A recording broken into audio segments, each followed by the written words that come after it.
Okay, તો productivity વિશે વાત કરીએ તો ત્યારે આપણે એ જે ખ્યાલ મેળવ્યો હતો એમાં આપણે એવું કીધું હતું કે સિમ્પલ ટર્મ્સમાં આઉટપુટ અને ઇનપુટના રેશિયોને, એટલે કે productivity is equal two output upon input, આ રીતે આપણે એને ડિફાઇન કરી શકીએ.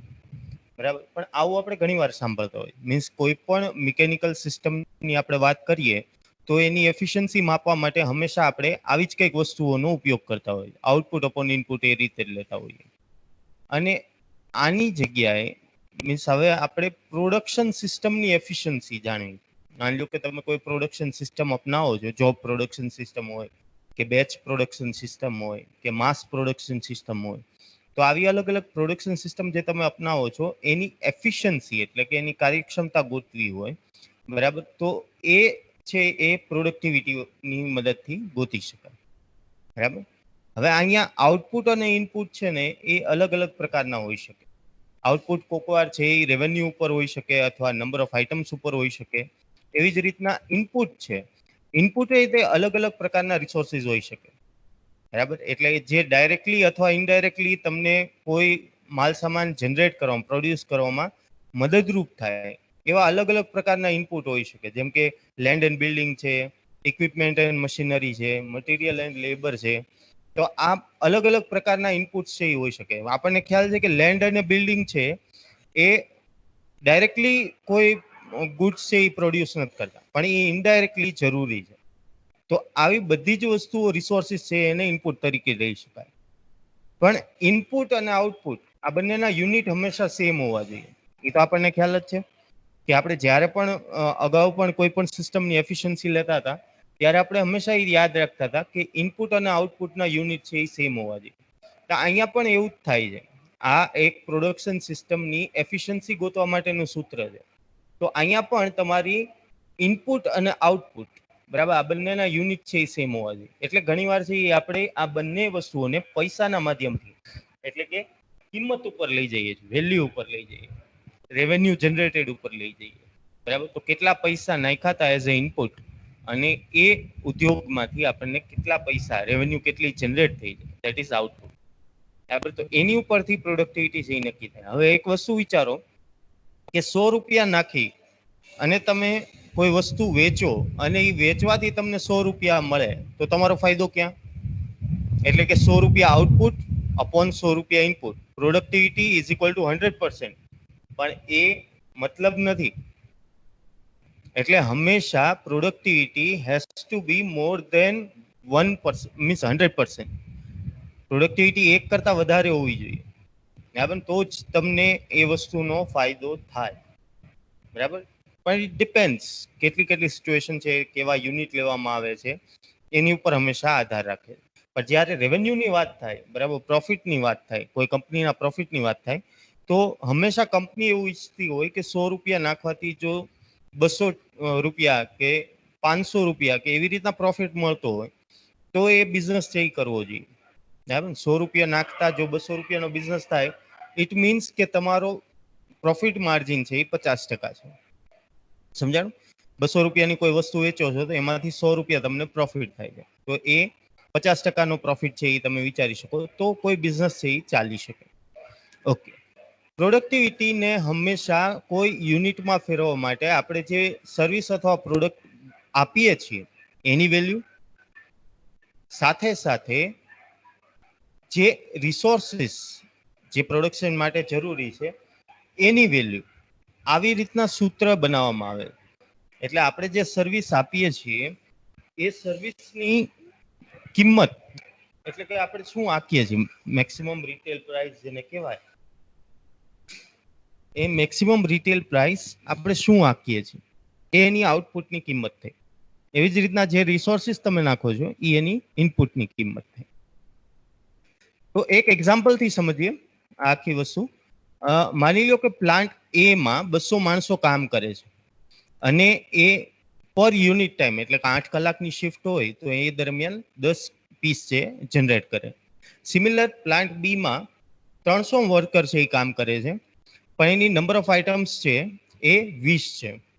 તો બંનેની પ્રોડક્ટિવિટી કાઢીએ તો આઉટપુટ અપોન ઇનપુટ, એટલે પ્રોડક્ટિવિટી શું થશે, 10/200 એટલે કે 0.05. એવી જ રીતના પ્લાન્ટ બી ની પ્રોડક્ટિવિટી કઈ રીતે નીકળે છે? 20/300 એટલે કે 0.066.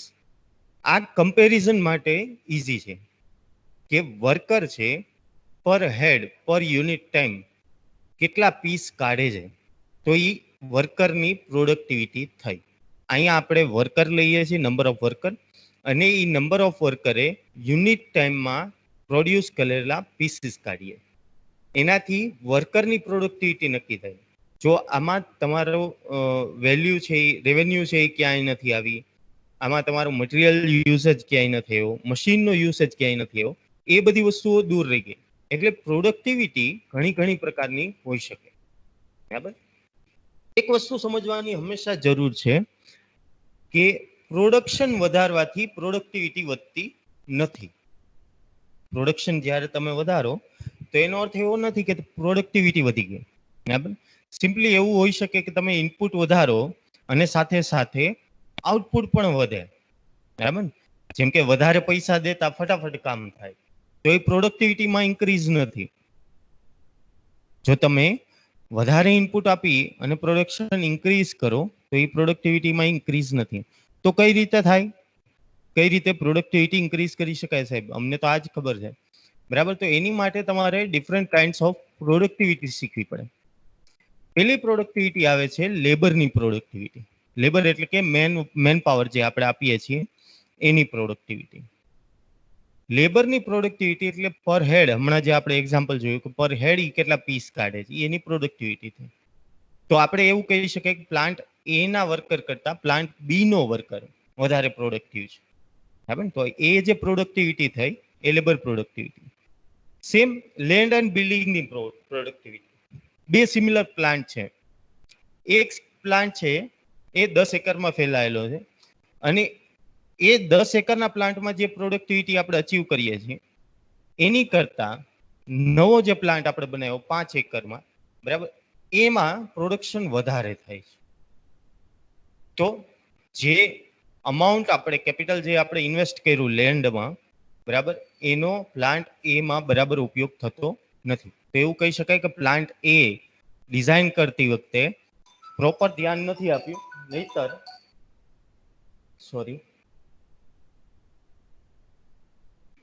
પ્લાન્ટ એ ડિઝાઇન કરતી વખતે પ્રોપર ધ્યાન નથી આપ્યું, નહીતર ત્યાં પ્લાન્ટ બી જેવા બે બીજા પ્લાન્ટ થઈ શકત કે આપણી પ્રોડક્ટિવિટી છે એને 3 ગણી વધી જાય.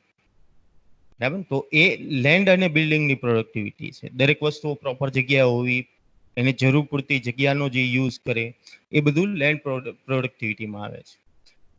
મશીન પ્રોડક્ટિવિટી પણ હોય છે. દરેક મશીનની પોતાની કેપેસિટી હોય છે, જેને આધારે આપણને મળે કે એ કેટલો પાવર કન્ઝ્યુમ કરે છે, અને એ પાવરને આધારે એ કેટલા પૈસીસ છે એ પ્રોડ્યુસ કરે છે. બરાબર. તો એ મશીનની પ્રોડક્ટિવિટી થઈ ગઈ. ઘણીવાર આપણે સાંભળતા હોય કે ભાઈ ઘરમાં જ કોઈ હોમ એપ્લાયન્સીસ હોય કે જે વધારે યુનિટ છે એ ખર્ચ કરતું હોય, બરાબર, વધારે યુનિટ ખર્ચ કરી અને એનું પરફોર્મન્સ છે એ લિમિટેડ હોય. એક જ મિનિટ, ચાલો.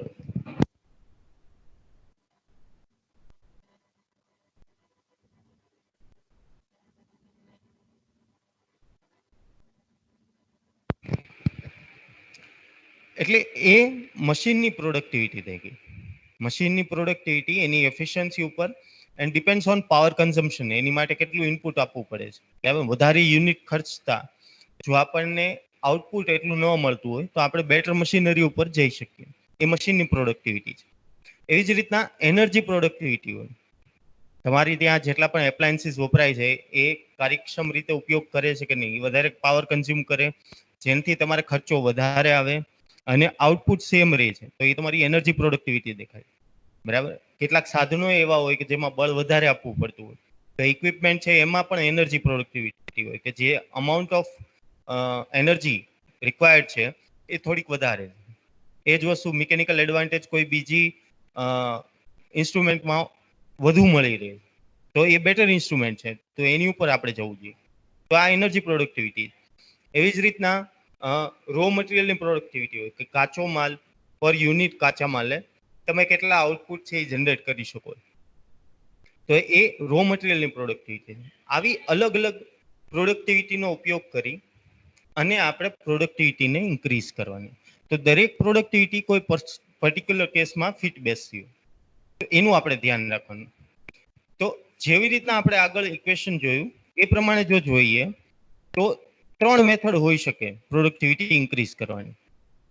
ઇનપુટ છેદમાં છે એટલે ઇનપુટમાં આપણે બહુ વધારો નહીં કરીએ.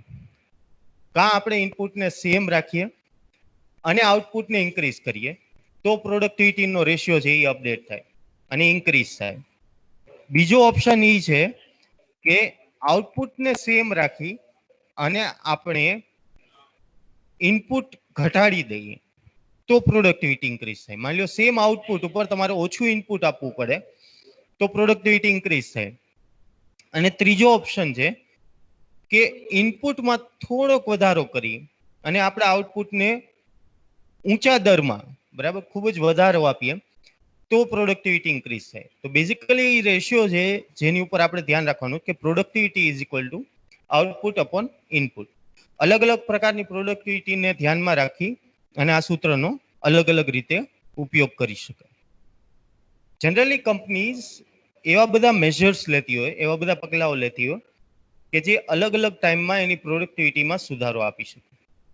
જેમ કે કેટલાક લોંગ ટર્મ મેજર્સ હોય, લાંબા ગાળાના ઉપાયો હોય, કેટલાક મધ્યમ ગાળાના ઉપાયો હોય, કેટલાક ટૂંકા ગાળાના ઉપાયો હોય, બરાબર. તો આ 3 પ્રકારના અલગ અલગ મેજર્સ આવે.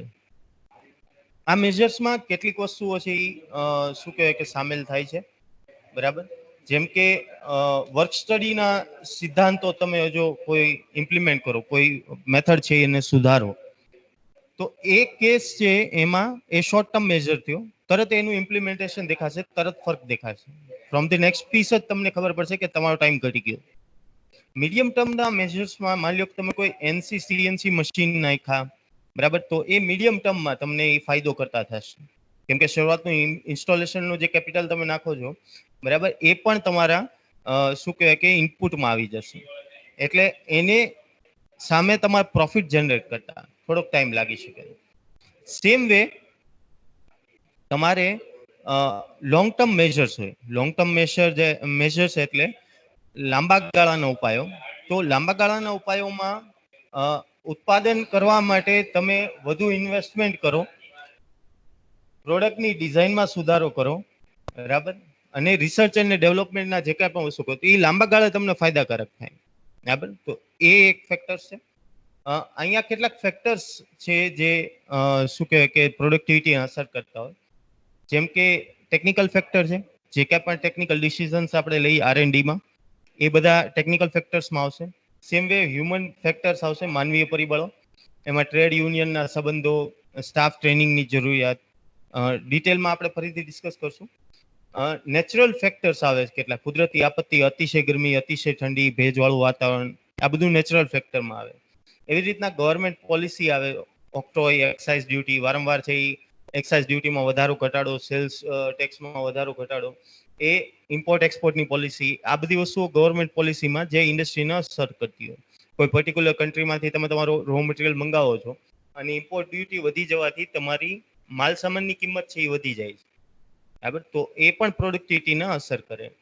એવી રીતના પ્રોડક્શન મુવમેન્ટ, માની લો કે આપણે લોકો જ કોઈ કંપની છે, એમાં વર્કર જ પોતે ડિસાઇડ કરે કે ભાઈ કંપનીએ લાસ્ટ યર લોસ કર્યો હતો, આ યર એને પ્રોફિટમાં જાય એ માટે અમે બધા એવું નક્કી કર્યું છે કે અમે વધારે કાર્યક્ષમતાથી કામ કરશું અને 25% અમારું ડેઇલી ટાર્ગેટ છે અમે ઇન્ક્રીઝ કરી દઈએ. તો આ પ્રકારની કોઈ ચળવળ થાય, મૂવમેન્ટ થાય, આંદોલન થાય કે આપણે બધા ભેગા થઈને આ વસ્તુ કરવી છે, બરાબર, તો એ ઇન્ડસ્ટ્રીયલ મૂવમેન્ટ, બરાબર, એ પ્રોડક્શન મૂવમેન્ટ પ્રોડક્ટિવિટી ઉપર અસર કરે. એવા જ કેટલાક બીજા ફાઇનાન્શિયલ અને મેનેજરિયલ ફેક્ટર્સ છે કે જે પ્રોડક્ટિવિટીને અસર કરતા હોય. આ એક અગત્યનો ટોપિક છે, રિલેશન બિટવીન પ્રોડક્ટિવિટી અને પ્રોસ્પેરિટી, ઉત્પાદકતા અને સમૃદ્ધિ વચ્ચેનો સંબંધ. અહીંયા તમે જોશો તો દરેક સ્ટેપ વાઇઝ, બરાબર, એ વસ્તુ લખેલી છે. જ્યારે ઉત્પાદકતા વધે, માની લો કે ઉત્પાદકતા વધી, તો એને કારણે કંપનીને પ્રોફિટ થશે. કંપનીને પ્રોફિટ થશે, કંપની બોનસ જાહેર કરશે, એટલે કે વેજીસમાં વધારો કરશે. વેજીસમાં વધારો કરશે એટલે હવે એ વર્કર પાસેથી વધારે કામ મેળવવા ઈચ્છે, એટલે એને નવું કામ શીખવાડવા માટે એને બેટર ટ્રેનિંગ આપશે. બેટર ટ્રેનિંગના બેટર પ્રોસ્પેક્ટ થશે. બેટર ટ્રેનિંગ કરવી એટલે એને ટ્રેનિંગ દઈને પૂરું નથી કરી દેવાનું, એને ઇમ્પ્લિમેન્ટ કરવાની. તો બેટર ટ્રેનિંગ આપે એટલે તમારી પાસે બેટર પ્રોસ્પેક્ટ હોય. પ્રોસ્પેક્ટ એટલે કે બઢતીની તકો, બરાબર, પ્રમોશન માટેના જે કાંઈ પણ ચાન્સીસ તમને મળે છે એ. એટલે તમે બેટર પરફોર્મન્સ કર્યું, તમારો પગાર વધારી દીધો, તમને સારી ટ્રેનિંગ આપી, તો તમને મેનેજર કક્ષાએ લઈ ગયા, બરાબર. મેનેજર કક્ષાએ લઈ ગયા એટલે તમારું લિવિંગ સ્ટાન્ડર્ડ છે એ ઇન્ક્રીઝ થશે. તમે પહેલા એવું વિચારતા હતા કે હવે હું ઇન્સ્પેક્ટર હતું, સુપરવાઇઝર છું, હવે હું મેનેજર થઈ ગયો, બરાબર, તો હું સારા કપડાં પહેરવા માંડીશ કે બેટર ટ્રાન્સપોર્ટ ડિવાઇસ યુઝ કરીશ ટ્રાન્સપોર્ટેશન માટે. તો આ બધી વસ્તુઓ જે તમે લિવિંગ સ્ટાન્ડર્ડમાં સુધારો કરો છો એ તમારી સમૃદ્ધિ દેખાડે, પ્રોસ્પેક્ટ. હવે સમૃદ્ધિ વધી જવાથી તમે મેનેજર કક્ષાએ પહોંચી ગયા, તો એ જ વસ્તુ તમે શું કરશો કે તમે હવે તમારા પરચેસિંગ પાવર, તમારો પગાર વધી ગયો એટલે તમારો પરચેસિંગ પાવર ઇન્ક્રીઝ થઈ ગયો, એટલે ખરીદ શક્તિ વધી ગઈ. પેલા બાઇક થી કામ ચલાવતા હતા, હવે મેનેજર થઈ ગયા, કાર ચલાવી, બરાબર, કાર ખરીદી લીધી. એનો અર્થ કે કાર ઇન્ડસ્ટ્રીઝને વધારે ઓર્ડર મળવા માંડ્યા. તમારી લિવિંગ સ્ટાન્ડર્ડ સુધારતા, તમારા જેવા કેટલાય લોકોની લિવિંગ સ્ટાન્ડર્ડ સુધારતા એ લોકોએ પરચેસિંગ પાવર વધારી દીધો. પરચેસિંગ પાવર વધતા વધારે ઇન્ડસ્ટ્રીની જરૂર પડી અને વધારે રોજગાર મેળવ્યો. અને વધારે રોજગાર મળવાથી આપણા કન્ટ્રીના જે કાંઈ પણ રિસોર્સિસ છે, સંસાધનો છે, એનો પૂરતો ઉપયોગ થવા માંડ્યો. એટલે કે માનવ સંસાધન છે, હ્યુમન રિસોર્સિસ છે જે આપણી પાસે, એ લોકોને વધારે તક મળવા માંડી, એ લોકો પણ કામે લાગી ગયા, બેરોજગારો કામે લાગી ગયા, એ બધી વસ્તુઓ થાય, બરાબર, જેનાથી નેશનલ વેલ્થમાં, બરાબર, આપણા રાષ્ટ્રીય ઇકોનોમીમાં સુધારો થાય, બરાબર.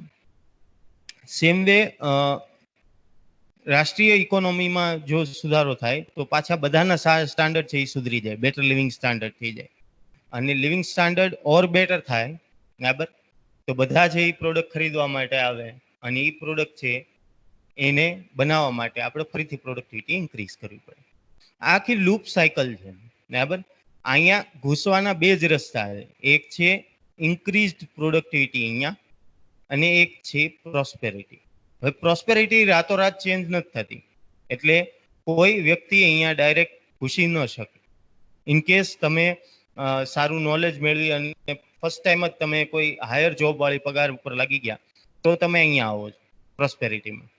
પરંતુ જો તમે નાના લેવલથી સંઘર્ષ કરીને શરૂઆત કરો તો તમારે અહીંયાથી આવવું પડે, એટલે કે ઇન્ક્રીઝ પ્રોડક્ટિવિટીથી આવવું પડે. એનો અર્થ એવો થયો કે હંમેશા જે કંપનીમાં કામ કરો ત્યાં વિન વિન સિચ્યુએશન છે, તમે કંપનીને જીતાડો, કંપની તમને જીતાડશે, આ રીતે. ઓકે, તો સોરી, આજનો સેશન અહીંયા જ આપણે કમ્પ્લીટ કરીએ છીએ, કેમ કે થોડુંક ડિપાર્ટમેન્ટનું કામ છે. અત્યારે ટીમ્સના પ્લેટફોર્મ પર કેટલીક ક્વેરીઝ આવે છે અને એને આપણે સોલ્વ કરવાની છે, ડેટા ઉપર મોકલવાનો છે કે જેથી તમારી માટે આ પ્લેટફોર્મ છે એ અવેલેબલ કરી શકે. હું અહીંયા રેકોર્ડિંગ છે એ સ્ટોપ કરી દઉં છું. અને ઓકે, ઇન કેસ તમને કઈ સવાલ હોય તો